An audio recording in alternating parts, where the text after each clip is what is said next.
മൂന്നാമത്തത് dialogue table. ഹൃദയം തുറന്നുള്ള ആശയവിനിമയം നടക്കണം. ഹൃദയം തുറന്നുള്ള ആശയവിനിമയം ഭാര്യയും ഭർത്താവും സംസാരിക്കണമെന്നാണ്. എന്റെ അടുക്കൽ വന്ന ഒരു കൗൺസിലിങ്ങിന് വന്ന ഒരു ഭാര്യയും ഭർത്താവിനെയും ഞാൻ ഒരിക്കലും മറക്കില്ല.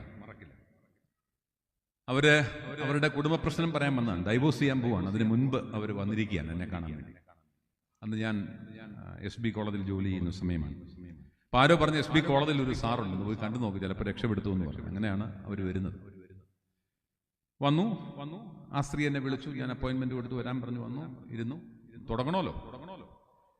അപ്പൊ ഞാൻ ഈ സ്ത്രീയോട് പറഞ്ഞു, എന്നാ പിന്നെ തുടങ്ങ. അപ്പൊ സ്ത്രീ ഞാൻ തുടങ്ങാനോ? ഞാൻ പറഞ്ഞിട്ട് സാറ് കേൾക്കത്തില്ല, ഇങ്ങേര് തുടങ്ങും. അപ്പൊ ഞാൻ അങ്ങേരുടെ മുഖത്തോട്ട് നോക്കി. അങ്ങേര് പറഞ്ഞു, ഞാനല്ലോ സാറിനെ വിളിച്ചത്. അയ്യോ, ഇവളുടെ കയ്യിൽ നീണ്ട ലിസ്റ്റാ എന്നെ പറ്റി, നീണ്ട ലിസ്റ്റ് ഇരിക്കുക, നീ അങ്ങോട്ട് തുടങ്ങി. അവര് തുടങ്ങത്തില്ല, അയാളും തുടങ്ങത്തില്ല. ആര് തുടങ്ങണം എന്നുള്ളതിനെ പറ്റി പോലും വഴക്കാം. അവസാനം ഞാൻ നിർബന്ധമായിട്ട് പറഞ്ഞു, നിങ്ങളാണല്ലോ എന്നെ വിളിച്ചത്, നിങ്ങൾ തുടങ്ങാൻ പറഞ്ഞു. അപ്പൊ ആ സ്ത്രീ തുടങ്ങി. ഞാനത് അഭിനയിച്ച് കാണിക്കും. എനിക്ക് അഭിനയം ഇഷ്ടമുള്ള ഒരാളാണ്.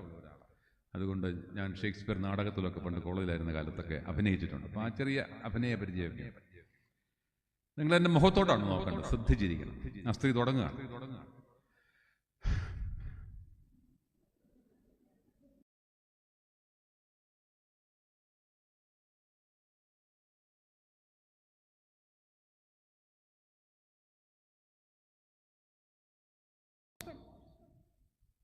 സത്യം പറയാം, ഇന്ന് വരെ എനിക്ക് തോന്നിയിട്ടില്ല ഇങ്ങനൊരു സ്നേഹം.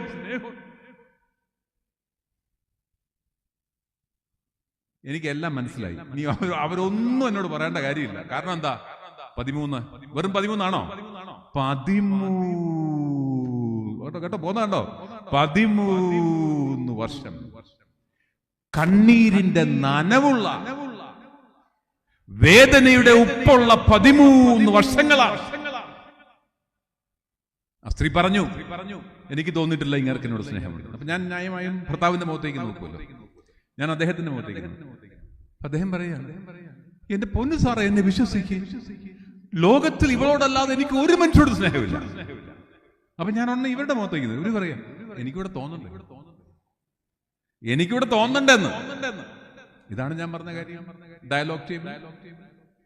ഹൃദയം തുറന്നുള്ള തുറവിയുള്ള സംസാരമില്ല എങ്കിൽ ജീവിത പങ്കാളി എങ്ങനെ മനസ്സിലാക്കും അവർക്ക് നിങ്ങളുടെ ഉള്ളിൽ ഇടമുണ്ട് എന്ന്?